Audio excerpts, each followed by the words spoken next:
नमस्कार, मैं हूं आपके साथ आस्था कौशिक।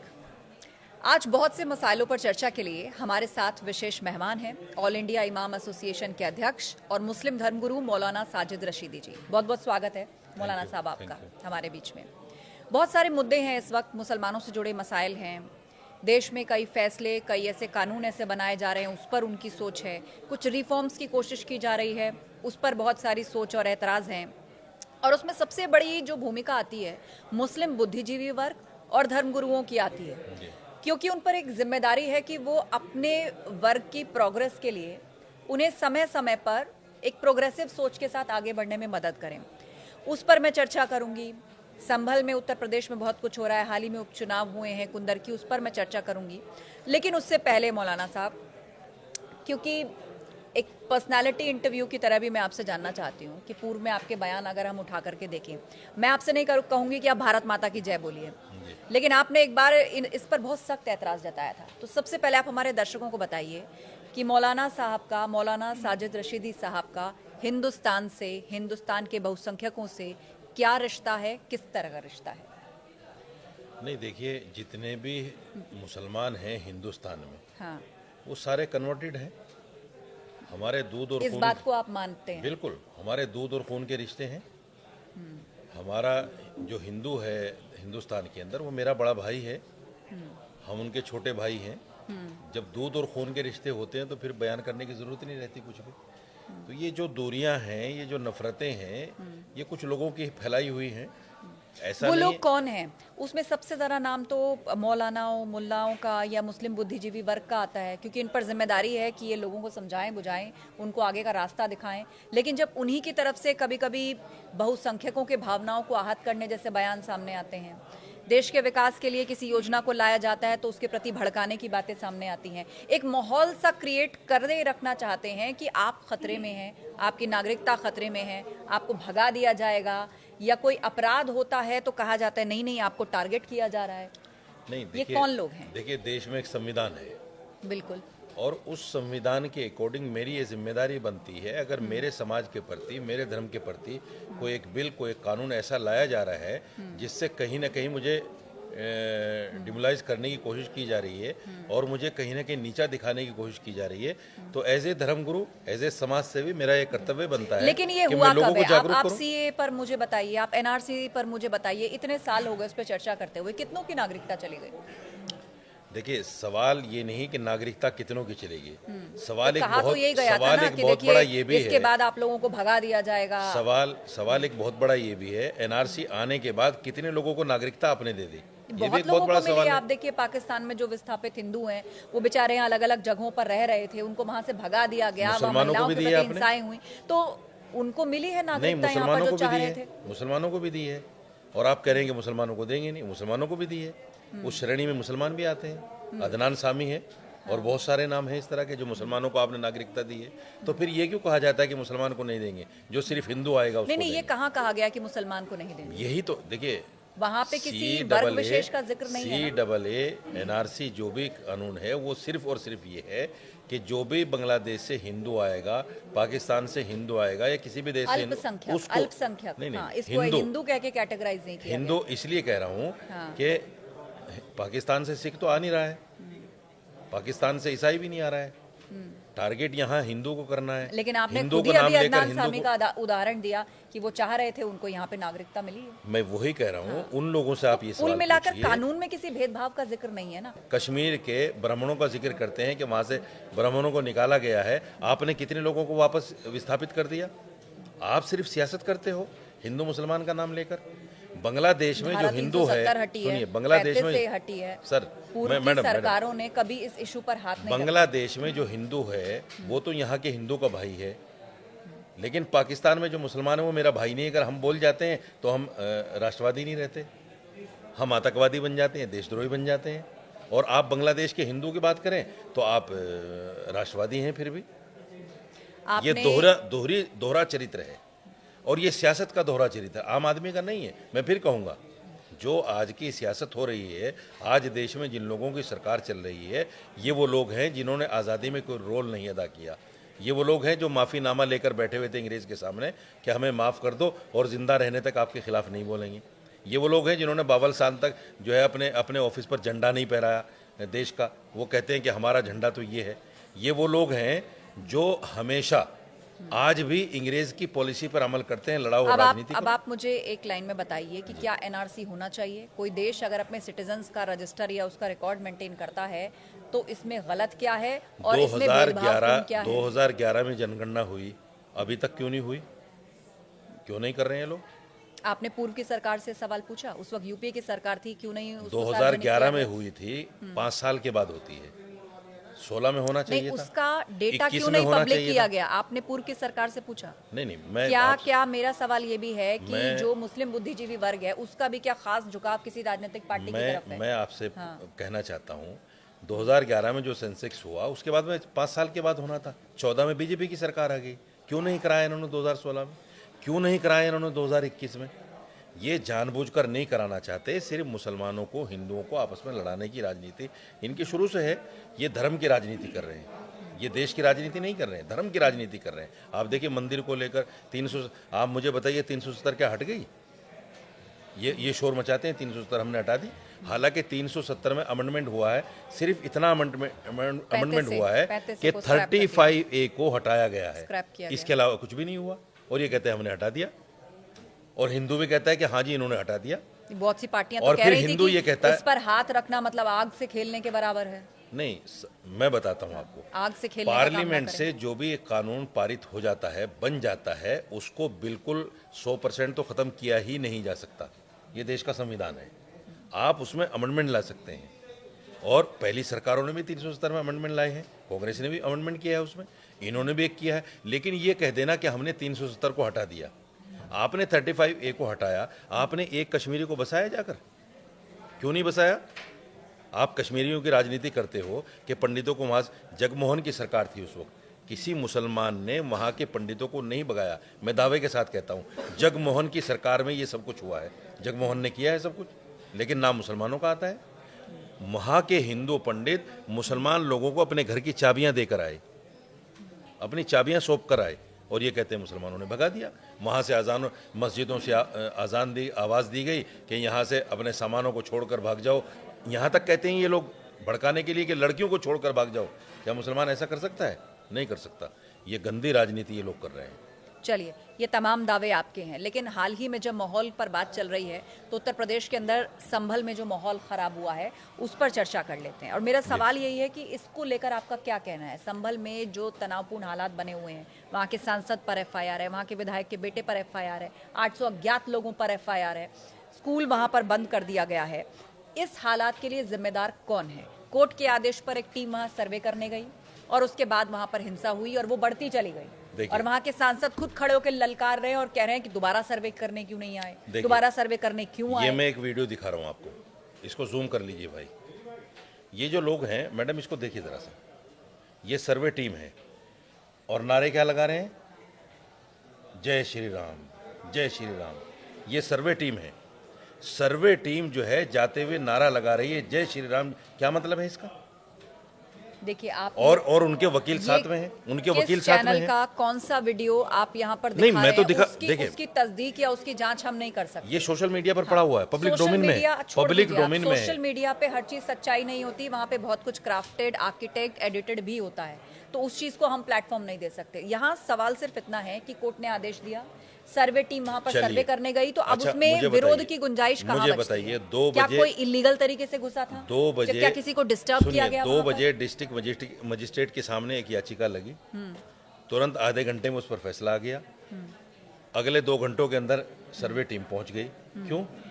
ऐसी जल्दबाजी? पहुंच गई सर्वे टीम? बिना दूसरी पार्टी को, नहीं बिना दूसरी पार्टी को कितने बजे आएगी? आप मुझे बताइए, आप मुझे अपने अधिकार की बात आप मुझे बताइए। कोर्ट ने आदेश किया, वो 2 घंटे बाद वो तैयार थे, वो पहुंच गए। बगैर दूसरी पार्टी को सुने आदेश कैसे कर दिया?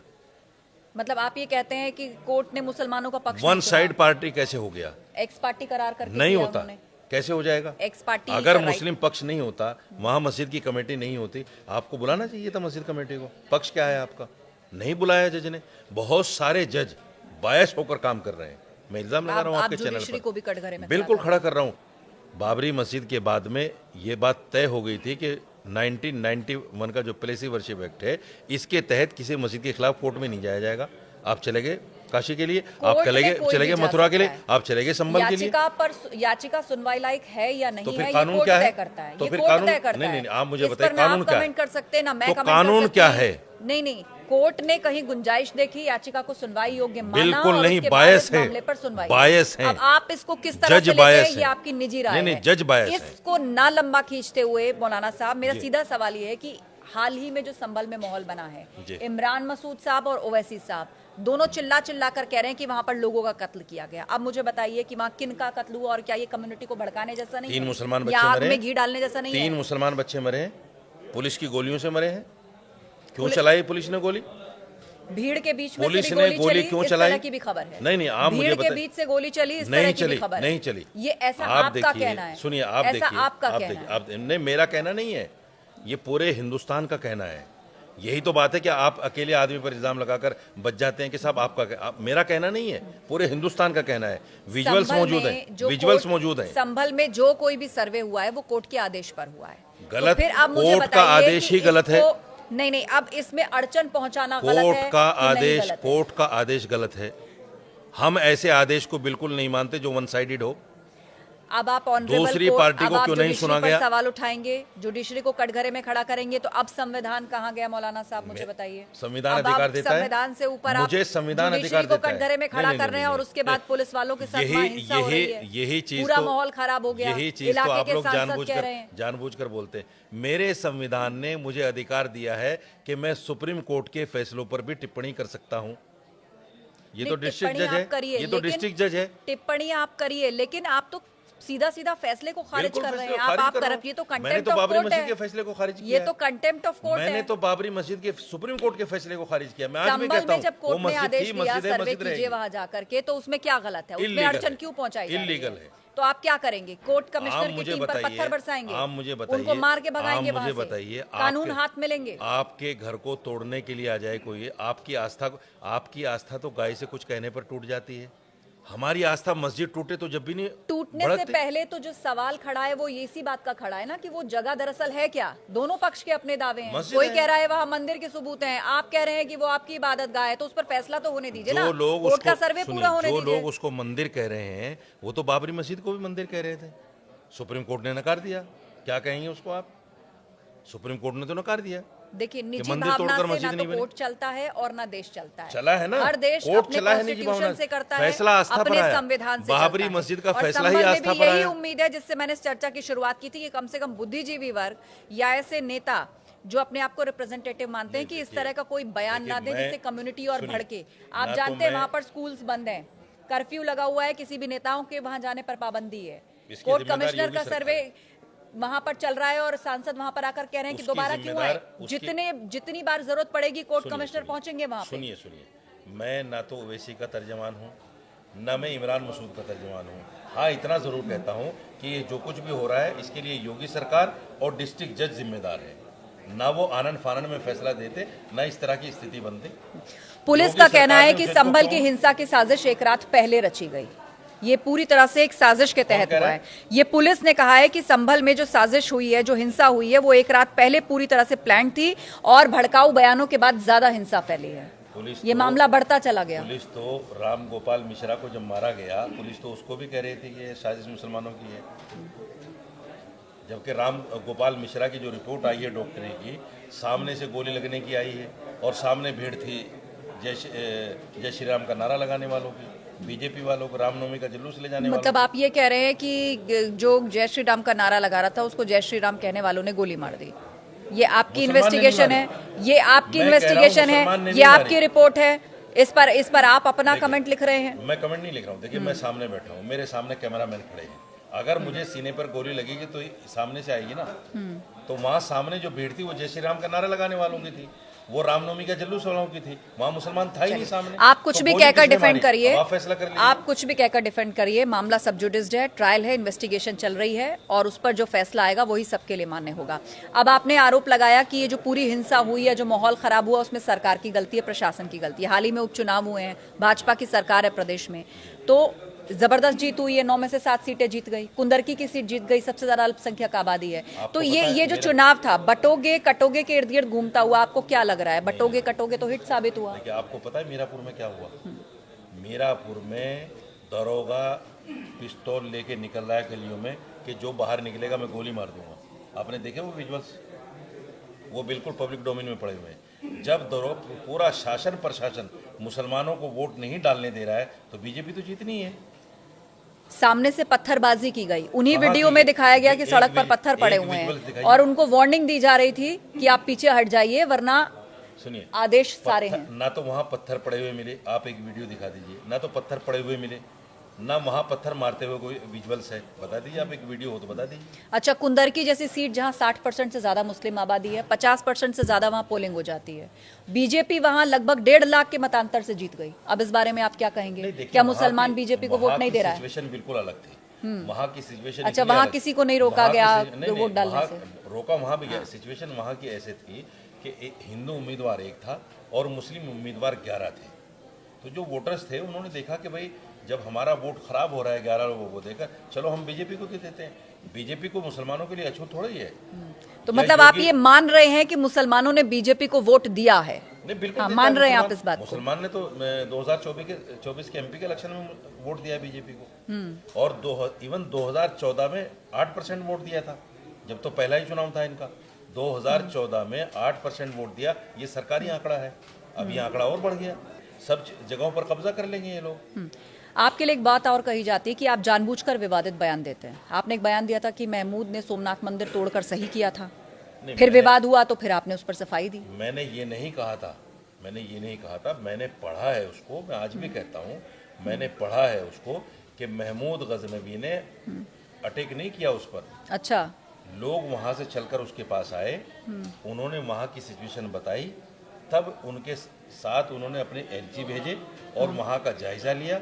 तो वहाँ जो लड़कियों के साथ जिस तरह की चीज़ें लोगों ने बताई थी, जब देखी गई धर्म के नाम पर, तो ये मैंने पढ़ा है किताब के अंदर में, हवाला दे। चलिए, 15 अगस्त एक बयान दिया था और कहा था कि 15 अगस्त पर क्यों मुसलमान बच्चों से भारत माता की जय का नारा लगवाया जा रहा है। आपको क्या दिक्कत है अगर बच्चे 15 अगस्त पर अपनी आज़ादी के दिन उस दिन को सेलिब्रेट करते हैं और भारत माता की जय बोलते हैं? आपको अब भी एतराज है? राष्ट्रगान गाते तो हैं, तो उस राष्ट्रगान गाने से पता नहीं चलता कि राष्ट्रभक्त हैं। नहीं तो अगर उसको हिंदी में भारत माता की जय भी कह दिया तो क्या दिक्कत? अगर हम कहते हैं जय हिंदुस्तान, उसमें क्या दिक्कत है किसी को?